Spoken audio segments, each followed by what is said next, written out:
students and scholars, teachers and trainers, professors and professionals, those who are listening from the field of science, religion, arts, commerce and engineering, the most honorable present Prime Minister Saint Dr. Modi ji, respected ministers and doctors, reverend fathers and mothers, affectionate sons and daughters. I, Dr. RKSMS from USA, heartily, cordially welcome all of you.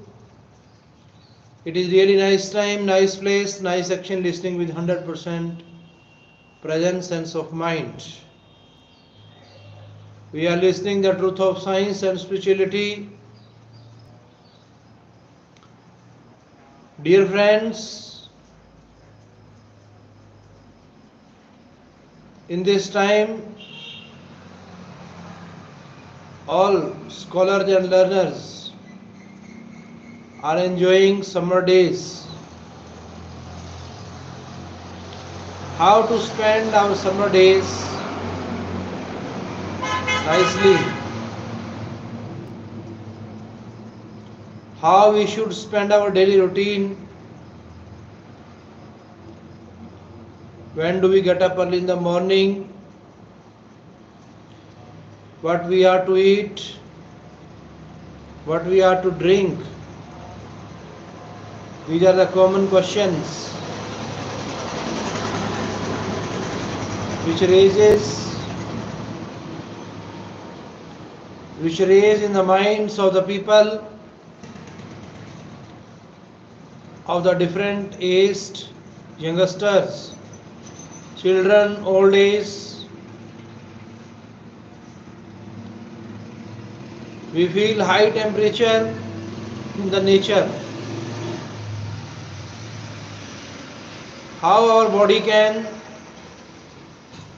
cope with nature? How we can maintain our body temperature?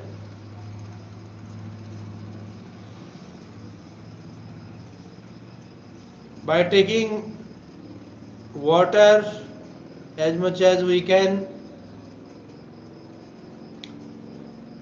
keep maintain our temperature.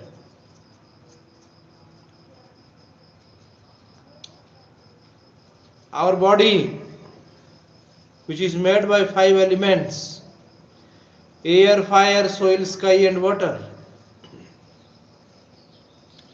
If we do daily pranayama, in this process we inhale a lot of oxygen in our lungs. Holding capacity makes us able to bear the temperature, critical temperature of the environment.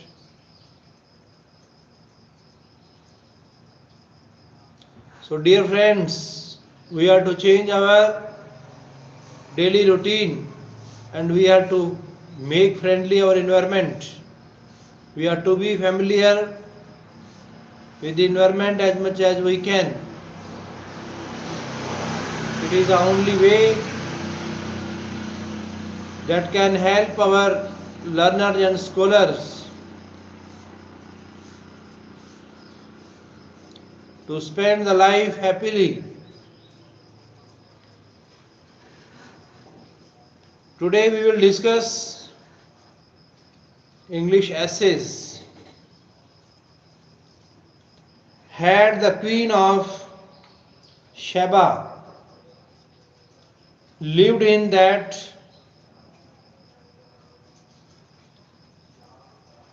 flat across the air salt, Dahlia would have left her hair hang out the window some day to dry just to depreciate. Her Majesty's jewels and gifts. These lines have been taken from the short story The Gift of the Maggie, The Gift of the Magi, written by O. Henry. The pen name of William Sidney Portner. In this story, the writer narrates a strange event in the life of a poor young couple. The story is didactic in its nature. Jim and Della are a devoted couple who part with their best treasures to purchase Christmas gifts for each other. Here, a writer describes the beauty of Dahlia long hair. In these lines, the writer says that even a queen who possesses so much wealth, including the very costly jewels and gifts, would have envied Dahlia for her treasure of long tresses of hair.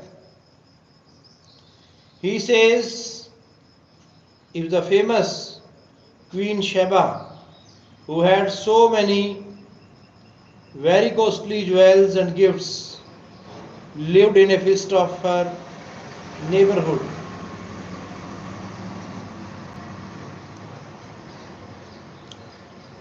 she would have stood by the widow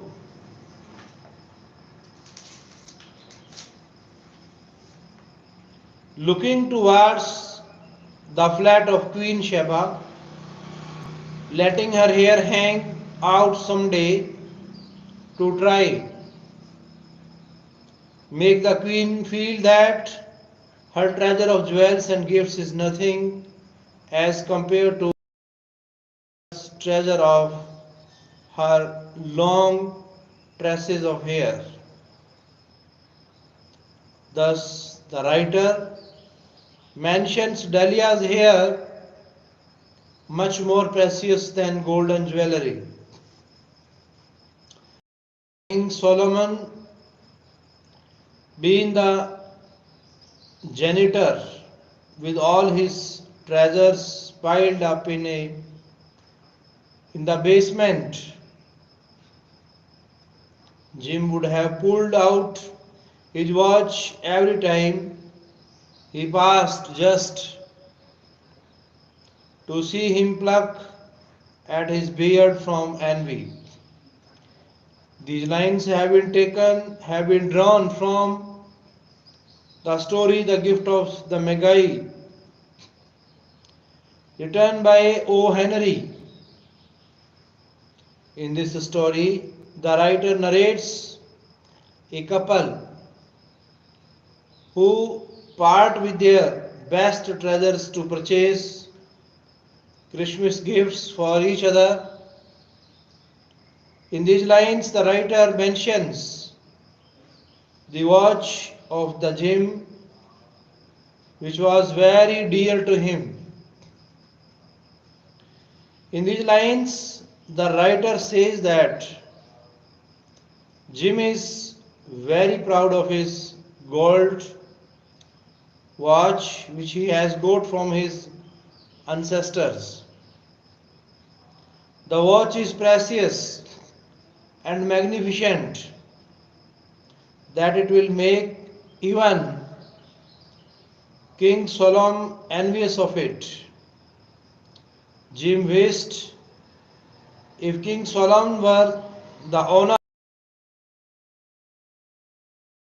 have paused by the building time and again then pull out his watch. So feel if all his treasures are heaped up. should see and feel envious of Jim. King Solomon would feel if all his treasures are heaped up. The heap will not worth the gold watch Jim has. Having a feeling, he will feel envious and will pluck out his beard. Thus, the writer tells Jim's watch much more precious than King Solomon's treasures. When Delia reached home, her intoxication gave way a little to prudence and reason. She got out her curling irons and lighted the gas and went to work repairing the ravages made by generosity added to love, which is always a tremendous task. Dear friends, a mammoth task. These lines are an extract from the short story The Gift of the Magi, written by O. Henry. In this story, the writer narrates a strange event in the life of a poor young couple. Jim and Delia are devoted couple who part with their best treasures to purchase Christmas presents for each other. Here, the writer mentions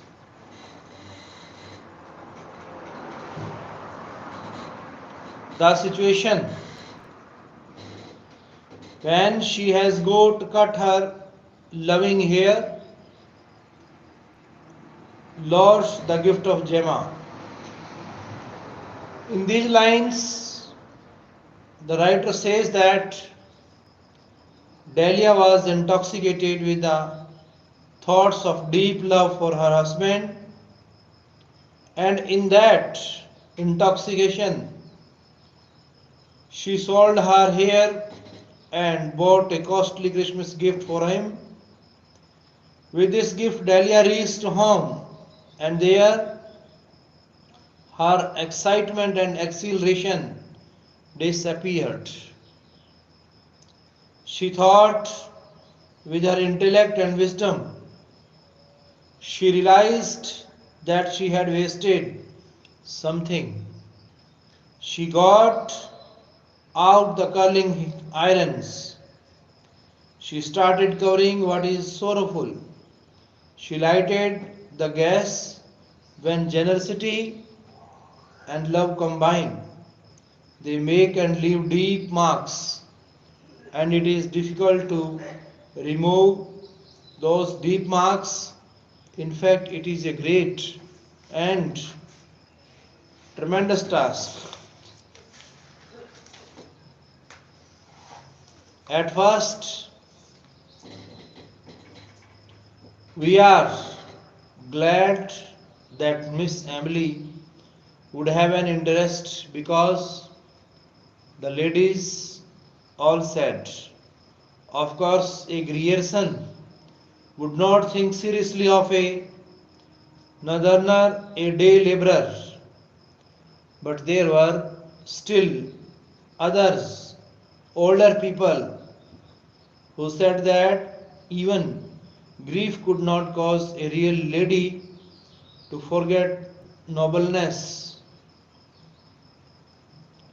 Noblesse oblige without calling its noblesse oblige.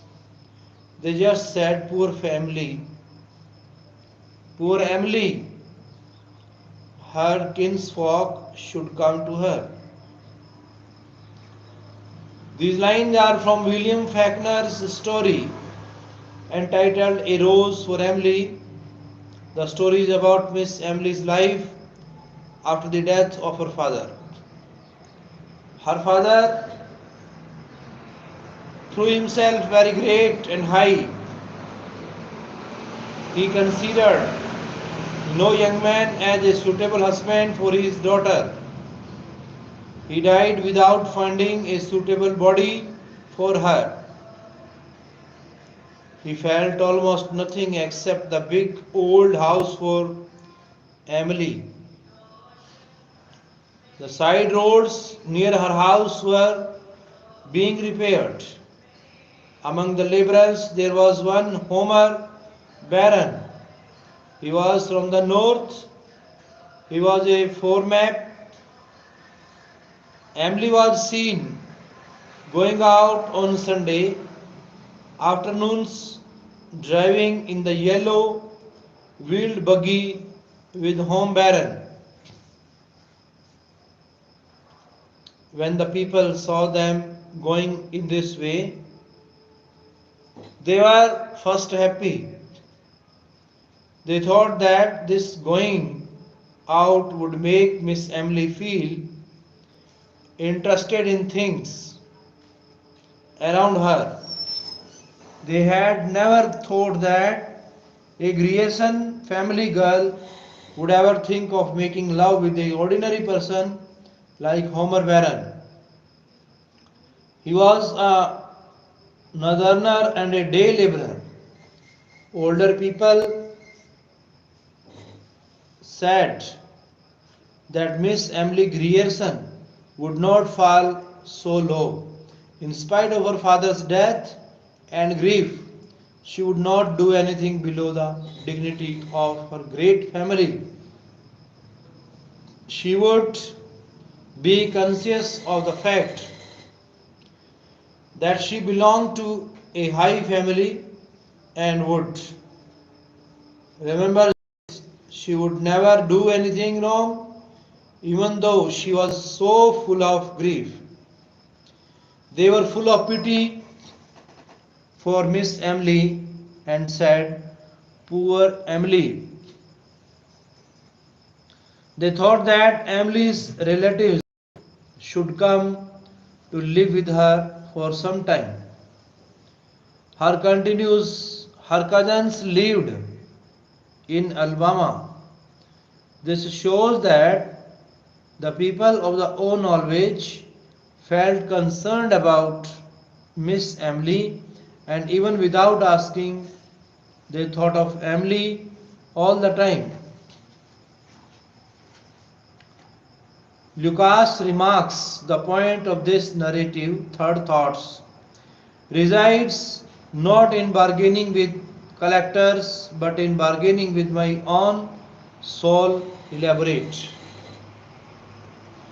How does the narrator bargain with his own soul in E.B. Lucas suggests the third thoughts?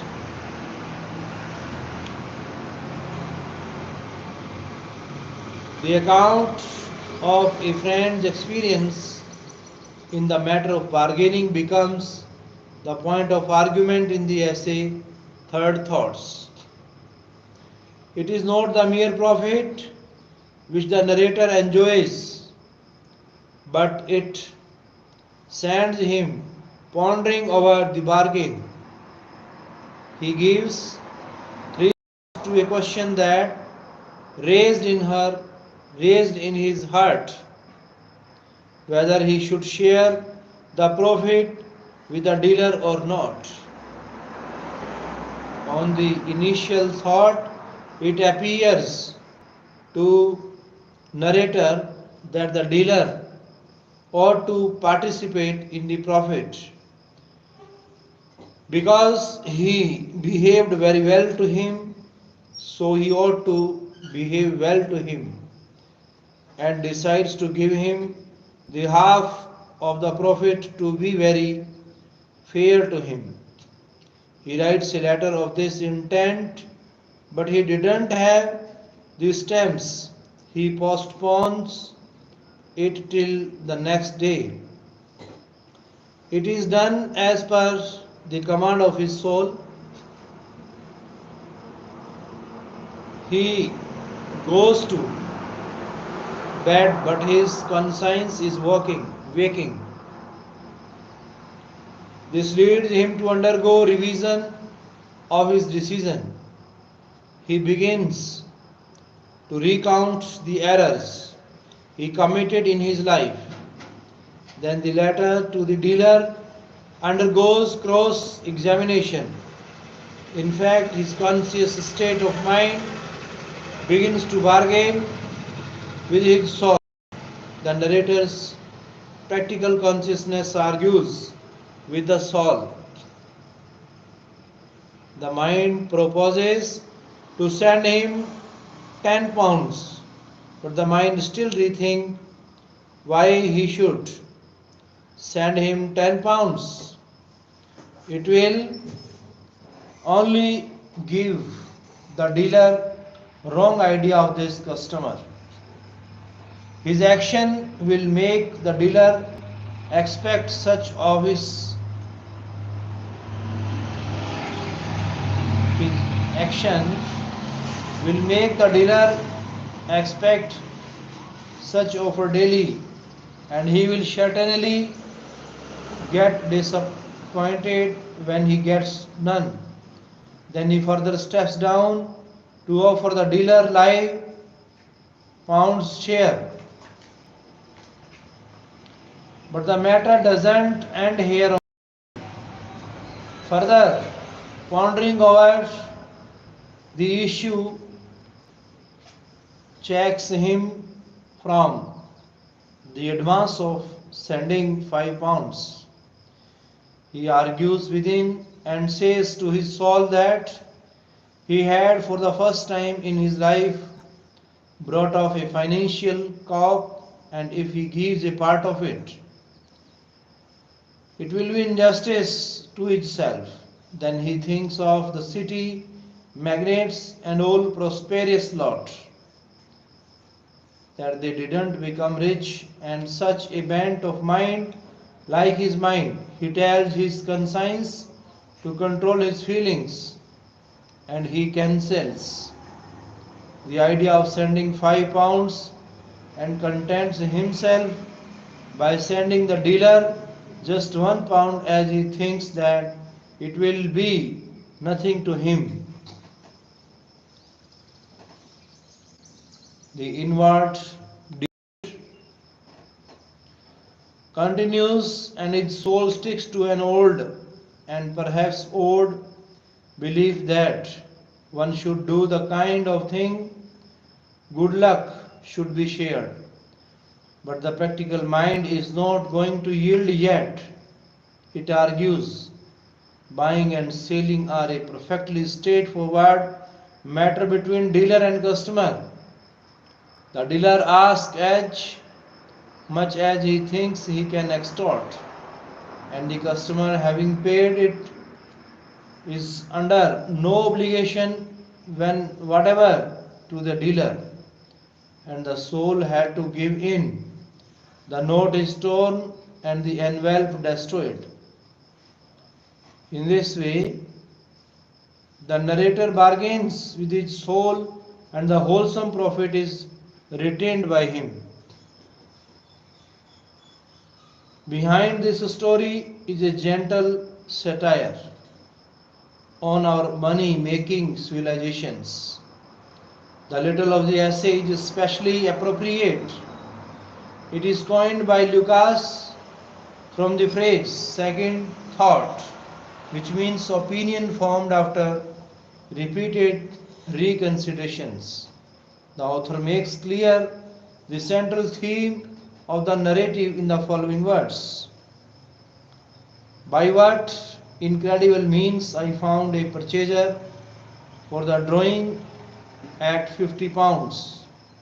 There is no need to tell, for the point of this narrative resides not in bargaining with collectors, but in bargaining with my own soul. We see here in this essay the gentle and delightful humor and irony of the writer.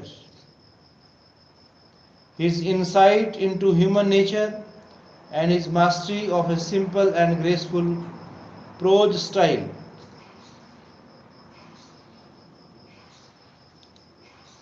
Lucas' style and manner of writing was greatly influenced by Charles Lamb. Lucas is rightly called Elia of this country. This essay is a fine example of his graceful style and delicious humor. Lucas here deals with a minor mental struggle in manner as if it were grand spiritual struggle. Of course, great principles are involved, and mental struggle described represents the economic selfishness of our modern society. However, the hero of this story, debating whether to pay or not, is not Hamlet, the almost epic grandeur and glamour thrown over a petty commercial deal recalls Lamb's genius in transforming the commonplace.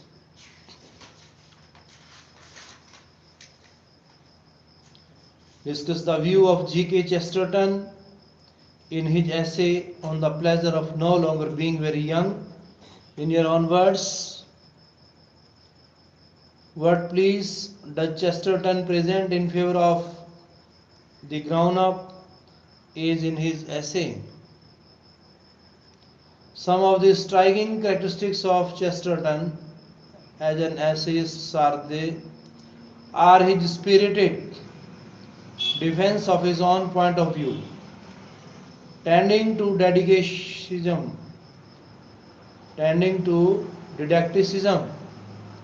His are studied with balance, antithesis, and paradox. The title of the essay on the pleasure of no longer being very young itself is an example of Chesterton's paradox. A piece of truth, important but little realized, being sharply outlined through the trick of verbal inversion. Chesterton has taken up such a subject that one has to look into the attitude of the advanced age. The advantages of being in advanced age are generally not properly understood. They are stated in a sentimental way. For example, it is stated that older people are wiser. In look, they have snowy beard like Father Christmas. However, the young people fall to believe that what the old people say is full of wisdom. As such, they are doubtful if the praise for being wise in old age is attributed to older people. The older people have the real advantage of maturity in them. To them, many things seem to be growing younger because they begin to see significance in a large number of traditions, institutions, maxims, and codes of manners which to the youth seem to be misunderstood. It is disadvantage to the young man that they regard traditions and customs as absurd and dead.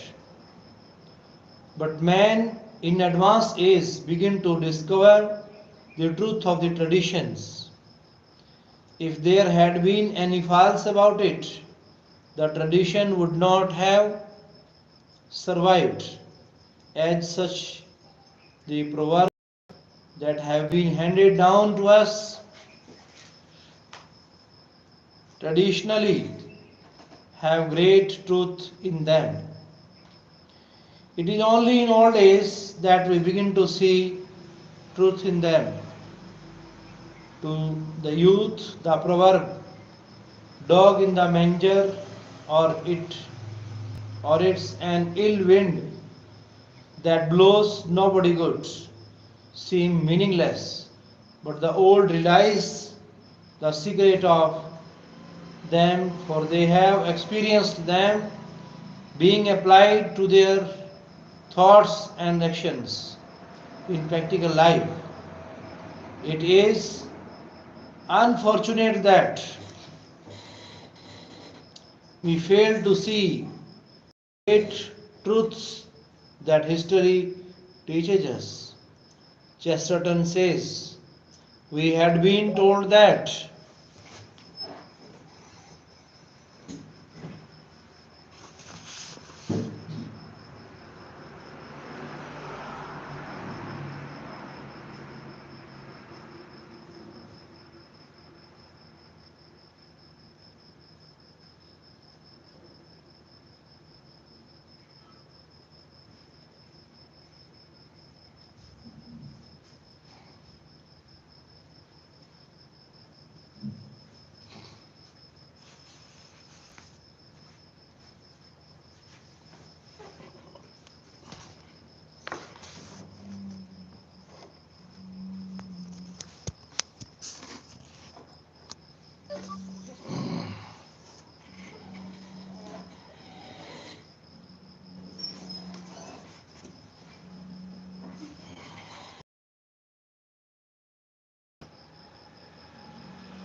Chesterton says we had been told that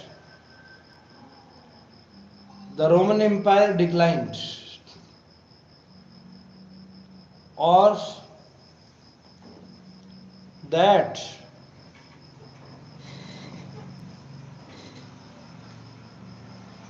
the Spanish Empire disintegrated, but no German ever really applied it to the German Empire. It is because there lies a truth behind the fact of Roman Empire declined. Such truths that have been put to repetition have meaningful reference, and that truth only the old people understand.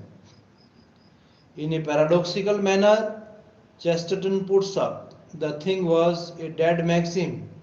When we are alive with youth, it becomes a living maxim when we are nearer to death.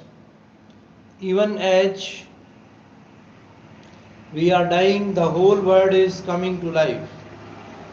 It appears paradoxical that the young people do not realize the new world, whereas the old do, and the modern do not realize modernity as well.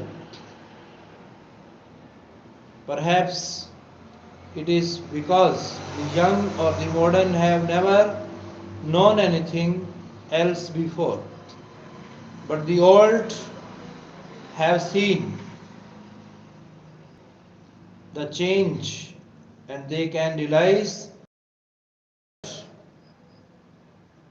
the changed world or the modernity.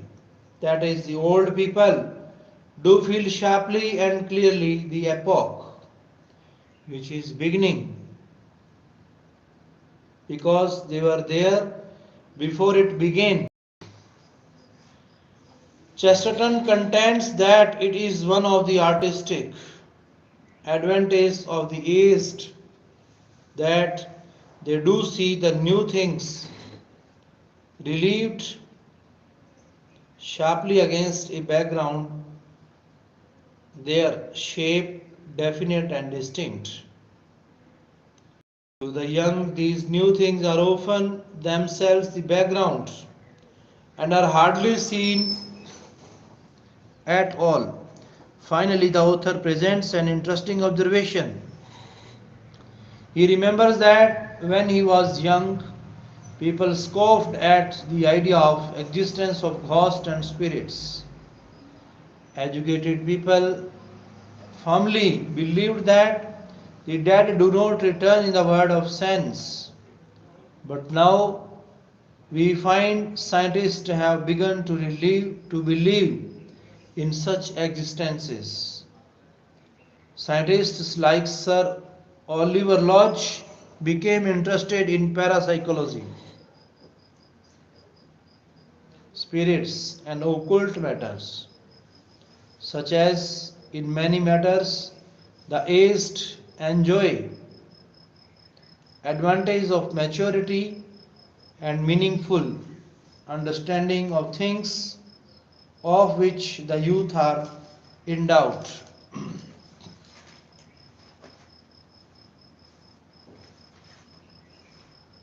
What is the central theme of the essay on the pleasure of no longer being very young? Also comment on the style of the essayist. The essay entitled On the Pleasure of No Longer Being Very Young is from Chesterton's book All is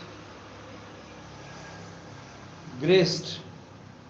The essay is a plea for the calm consideration of traditional wisdom. Impatient and idealistic young men of modern times dismiss the knowledge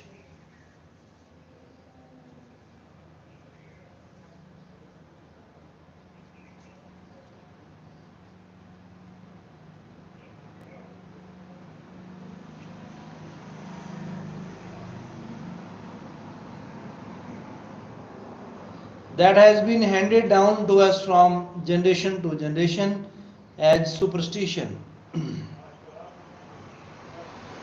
They regard the material progress done in modern times as important and think that our ancestors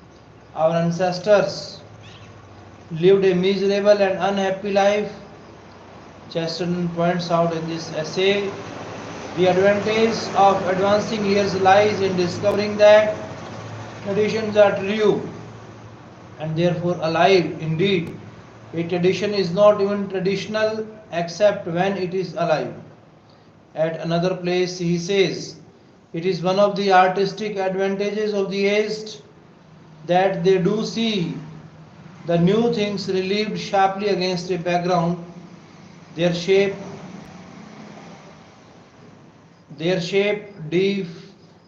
definite and distinct. To the young, these new things are often themselves the background and are hardly seen at all. Hence, even the most important of innovation is often strongly mistaken about the nature of innovation and the things that are really new. The knowledge that has been handed down to us from generation to generation is often dismissed by impatient, idealistic young men of modern times as mere superstition. But G.K. Chesterton points out that this modern progress is not an unmixed blessing. When it breaks down, it entails widespread misery. He believes that youth knows only one part of life, but old age knows life is in its entirely. Old people can compare, contrast, and how the enduring truths of life have ever been the same. Age and youth are opposed to each other as different aspects of life. Each of them has its own good points, but it would be misleading for young people to be made to believe that people in old age become personification of wisdom. Old men too have their defects, but they know them better than young men. Also, they know the defects of youth since they have been themselves young. So, dear friends, brothers and sisters, those who are listening and belong to the English literature must listen carefully. Every word from the examination point of view is very necessary, that will bring you a good score. Thank you for listening.